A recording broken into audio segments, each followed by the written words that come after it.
In this video, I'm going to show you how you can turn on hearing aid support on your phone. So if you find this video helpful, please give it a like and make sure you subscribe for more useful tutorials. So there are two ways in which you can do this. First, you can click on your Calls app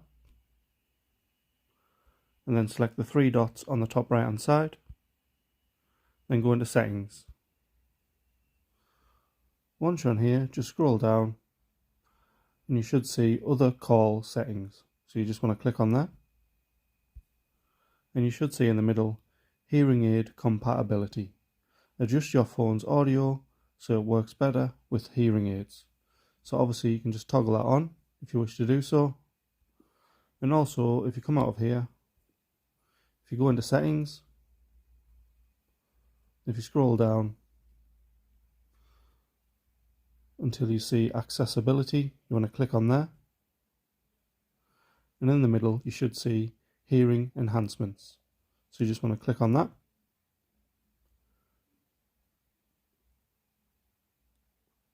And then you should see hearing aid support near the middle.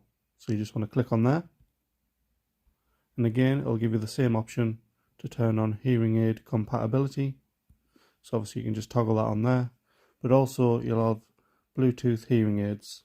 So obviously if you want to connect your hearing aids to the device, just click on there, select continue. And as long as your Bluetooth is turned on in your hearing aids, you should be able to pair it up. So that's how you can turn on hearing aid support on your phone. Thanks for watching.